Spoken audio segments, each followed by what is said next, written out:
Selamat datang di Besti Movie. Apa kabar kalian semua? Semoga selalu baik-baik saja. Di episode kali ini Mimin akan bercerita tentang film Hong Kong yang berjudul Golden Swordsman. Film ini menceritakan tentang seorang pendekar yang sangat ditakuti pada zaman itu. Ia biasa dipanggil Tuan Mo atau Lau Mo. Dia mempunyai istri dan seorang anak remaja bernama Muer. Suatu hari ia diminta oleh Tuan An atau Rajaan pemilik tambang emas untuk mengantarkan emasnya di pengadilan kota. Dan istrinya yang akan menjadi jaminan jika emasnya sampai tidak kurang sedikit pun maka istrinya akan dibebaskan, tapi jika tidak maka istrinya akan dipasung selama-lamanya. Dengan percaya dirinya, Mo menerima tawaran itu, namun hal naas terjadi saat di perjalanan mereka diserang berkali-kali oleh bandit hingga menyebabkan Tuan Mo dan semua prajuritnya meninggal dunia. Namun Muer berhasil melarikan diri dengan tangan pincangnya. Mampukah Muer merebut kembali emas-emas itu dan menyelamatkan sang ibu? Jika kalian penasaran, stay terus di video ini.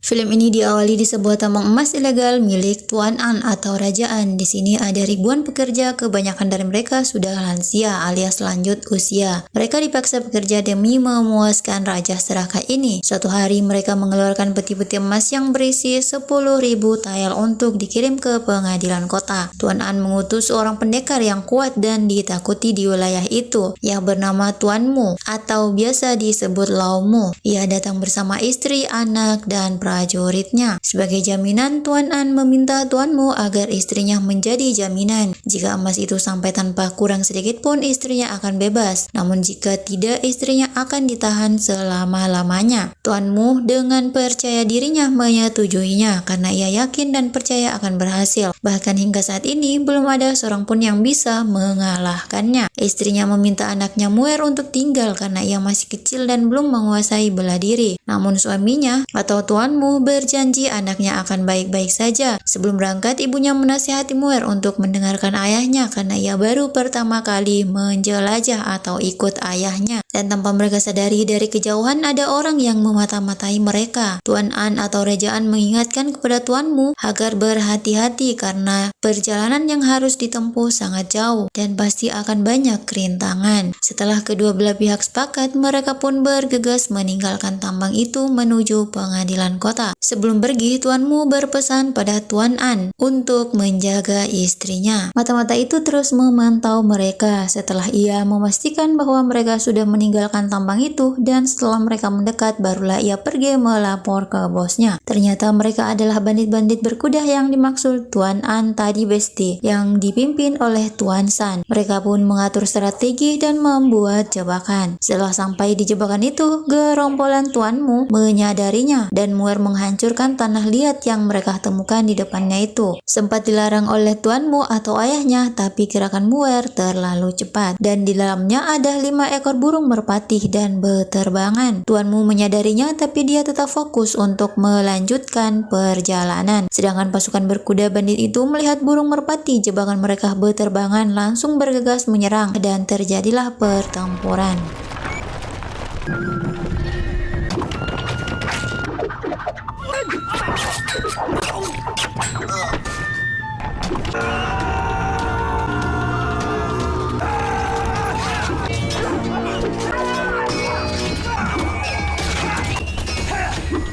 Di sini Muer hanya diam gemetaran dan kencing celana Besti melihat darah yang berceceran begitu banyak.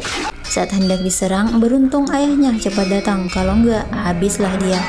Ayahnya menyuruhnya untuk mengeluarkan pedangnya dan menghajar pemberontak itu. Barulah ia tersadar dan mulai menghajar bandit-bandit itu.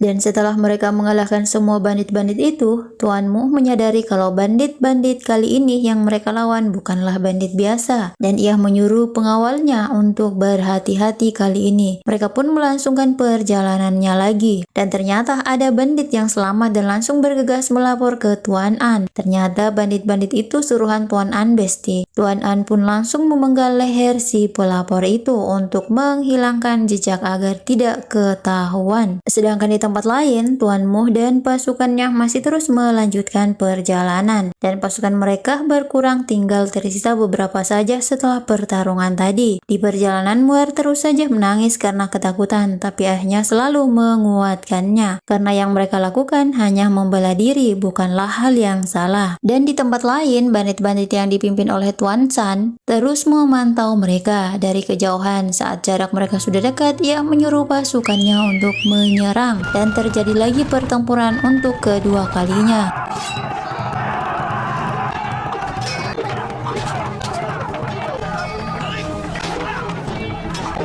Di sini Muer mendengarkan kata ayahnya dan ia ikut menyerang para bandit-bandit itu. Karena jumlah bandit ini terlalu banyak, akhirnya mereka kewalahan.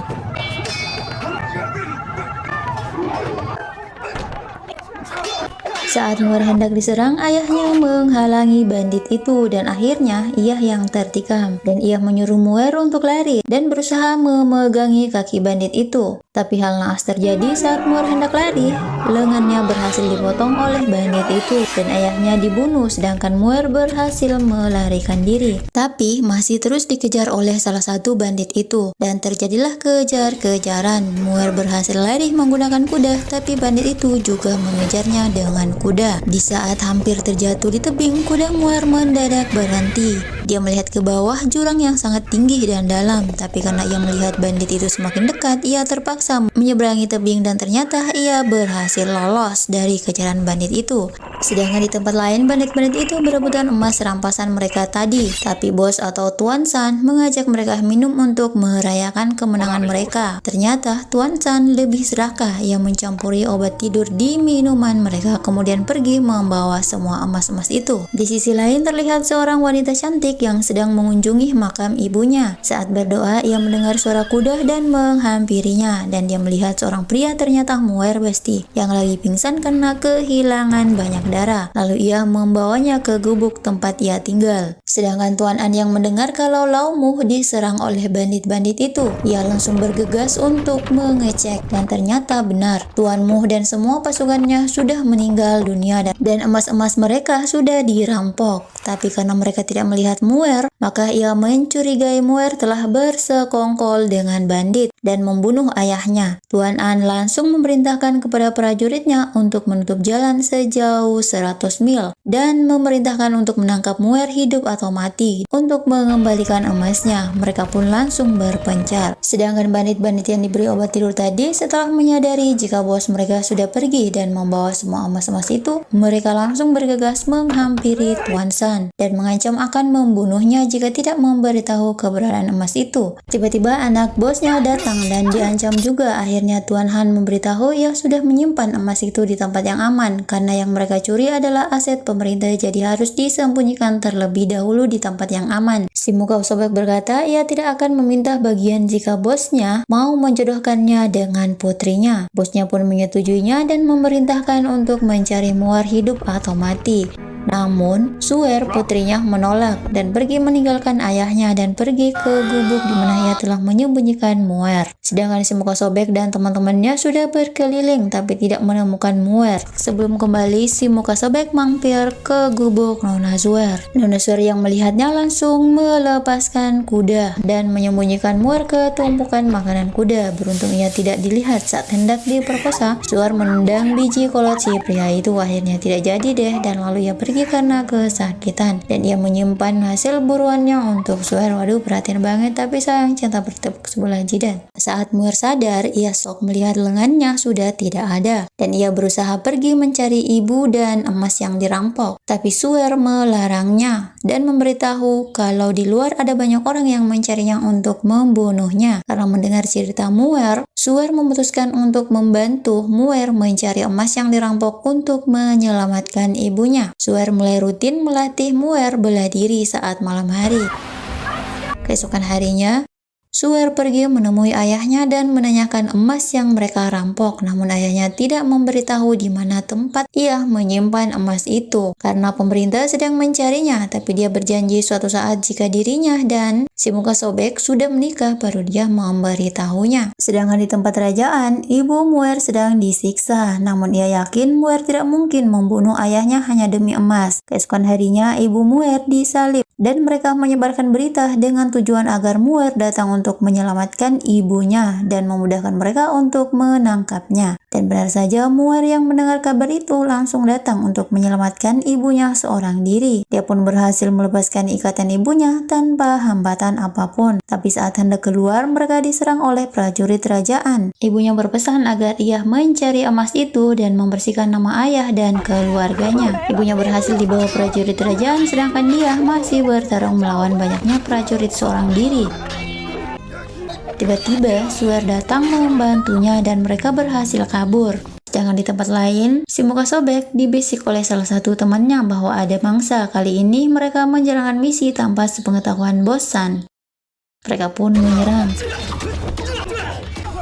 Tapi kali ini mereka tidak ada yang selamat, termasuk si wajah sobek. Dan salah satu dari mereka memberitahu nama bosnya. Ternyata kerajaan dan prajuritnya tidak membawa emas, melainkan itu hanyalah tipuan belaka. Sedangkan di kediaman Bosan sedang menghajar prajuritnya karena mengetahui rencana si muka sobek dan teman-temannya tapi tidak memberitahunya lebih awal.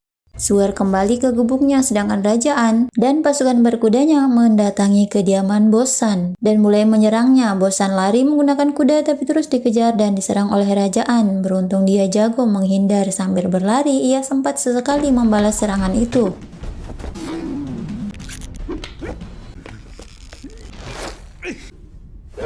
Kerajaan menyuruh pasukannya untuk mengejarnya lagi, tapi Bosan berhasil lolos.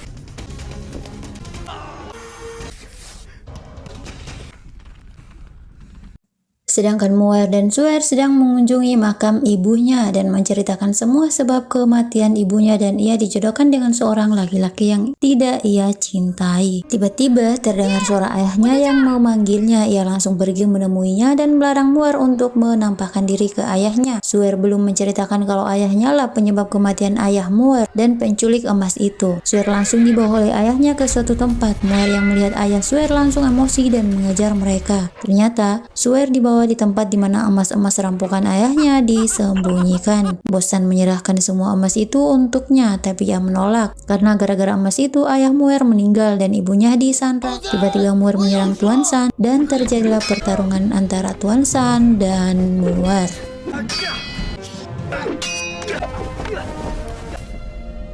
Tiba-tiba mereka dikagetkan dengan busur panah dan teriakan ibu Muer. Ternyata kerajaan dan pasukannya yang datang. Muer berkata dia telah menemukan emasnya, jadi lepaskan ibuku. Mereka melepaskan ibunya dan kerajaan memerintahkan pasukannya untuk membunuh mereka semua. Dan terjadilah pertempuran yang begitu dahsyat.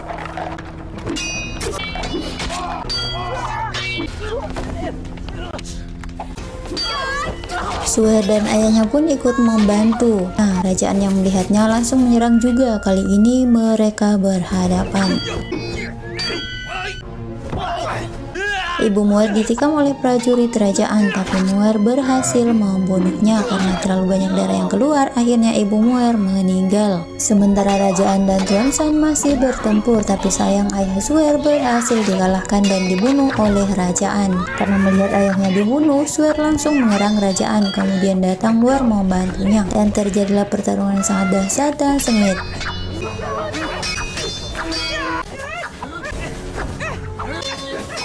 Dan akhirnya mereka berdua berhasil mengalahkan kerajaan. Tidak lama kemudian badai pasir isap muncul dan menyedot semua mayat-mayat yang ada di sana. Tapi mereka berdua berhasil lolos. Kini mereka kembali di gubuk itu dan hidup bahagia bersama di sana. Tidak dirasa cerita kita sudah usai. Semoga kita bisa mengambil hikmah di balik film ini. Terima kasih sudah menonton, semoga kalian suka dan sampai jumpa di video selanjutnya.